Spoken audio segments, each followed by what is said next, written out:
Урматтуу депутаттар, урматтуу төрага, убагында Сталин кадрлар барын чечет деп жөн жерден айткан эмес. Бүгүн мен сиздерге маанилүү маселе боюнча кайрылууну туура таптым. Биз, депутаттар, элдин көйгөйүн парламентте байма-бай айтып жатабыз. Министерство ведомстволорго тапшырма берип, кат жолдойбуз. Бирок ошолор аткарылып жатабы? Биз айтканыбызга реакция болудабы? Албетте жок. А бирок ведомстволордун, мамлекеттик ишканалардын айрым жетекчилери, мамлекеттик мекемелерди өзүнүн жеке менчик компаниясы сыяктуу бизнес кылуунун аянтчасына айланып алышты. Урматтуу депутаттар, эмне үчүн президент өз ишин коррупция менен күрөшүү боюнча баштады? Балким, укук коргоо органдарынын маалыматынын негизинде өлкөдөгү коррупция эң жогорку пикке жетип, биздин өлкөбүздүн коопсуздугуна, аброюна коркунуч жаратып жатканын билип, приоритеттүү багыт кылып, жумуш баштады деп эсептейм.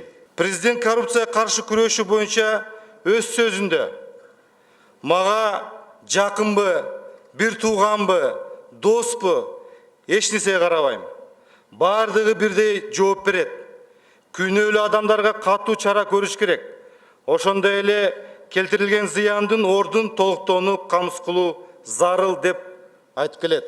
Президенттин коррупцияга каршы күрөшүү боюнча жалпы бийлик бутактарына берилген тапшырмасын ким кандай кабыл алды? Министерство ведомстволордун жетекчилери бул тапшырманы кулагына күмүш сырга кылып иш алып барыш керек эле. Тилекке каршы, тескерисинче, чиновниктер эч кимден коркпой калды. Өзүм билем, өтүгүмдү төргөйлөм деп, кызматтык абалынан кыянаттык менен пайдаланып, жеке кызыкчылыгын көздөп, акча алып жатышат. Мурдагы эле калыптанып калган система пара алмай, 10% ставка сыяктуу системалуу коррупциянын аягы тыйылбай жаткандай сезилүүдө. Буга эл абдан нааразы. Мисалы, транспорт жана жолдоо министринин орун басары $520 000 пара алгандыгы аныкталды. Эгерде министр өзүнүн орун басарын мындай кадамдарга барган билбесе, анда өз тармагындагы абалды да билбейт. Урматтуу эл өкүлдөрү, $520 000 бул $40 миллион кредиттик долбоордун 1,5% түзөт. Анда транспорт министрлигинин ставкасы 1,5%.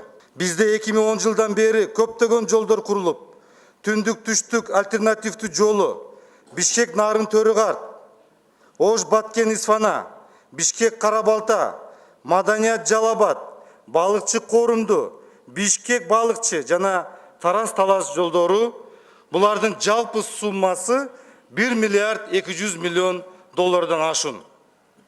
Анда ушул суммадан 1,5% пара алынса, $19 миллион болот.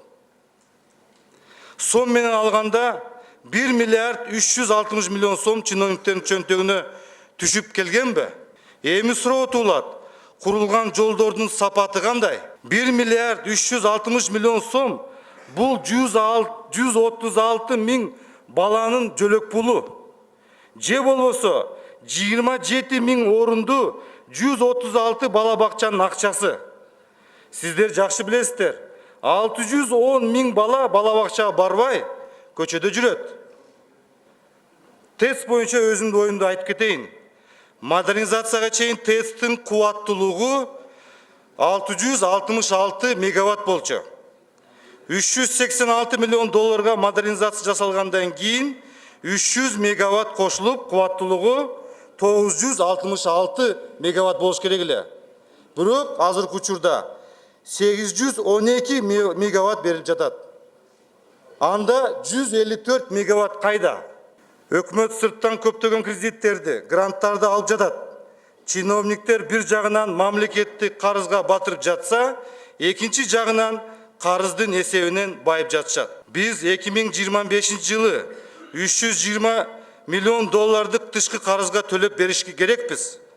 Ошол жегендер, ошол акчаны төлөйбү ушул акчаны? Биз бул акчаны кайдан табабыз, урматтуу депутаттар, урматтуу коллегалар? Өлкөдөгү мыйзамсыз, жоопкерчиликсиз, өзүн билемдик менен жасалган жумуштарга өкмөт тарабынан эч кандай көңүл бурулбай, координация, реакция болбой жатат. Мисалы, Жалал Абад шаарында бюджет эсебинен 137 миллион сомго көп кабаттуу 2 үй курулган. Бирок жетекчилердин айынан 2 жылдан бери пайдаланууга берилбей урап жатат. Буга ким жооп берет? Казакстан президенти Назарбаевдин демилгеси менен каржыланган Ош шаарында мектептин сапаты жөнүндө сөз дагы болуп жатат элдин арасында. Буга ким жооп берет? Эл дагы эмнеге наразы? Улуттук банктын төрагасына үй алууга берген сууданы жокко чыгарды. Муну кандай түшүнсө болот? Башка жарандарыбыз үй алабыз деп насыя алып, бирок алардын үстөк пайыздарын убагында төлөй албай, үйдөн да акчадан да жок көчөдө калгандар да бар. Келгиле анда улуттук банк алардын да насыяларын жокко чыгарып берсин. Мына Энергия холдинг жетекчиси айына 168 миң сом айлык отурат.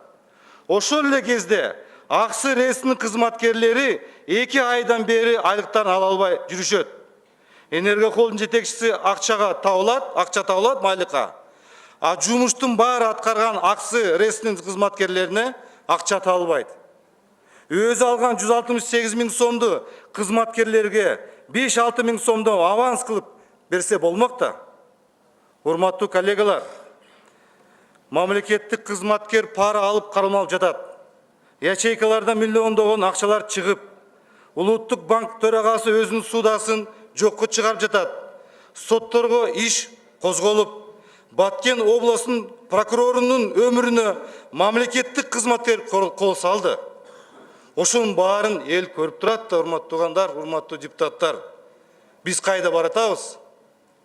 Урматтуу фракция лидерлери, урматтуу депутаттар, президенттин коррупцияны оздуктуу аракеттерин колдобогон чиновниктердин курамын кайрадан электен өткөрүү бул зарыл.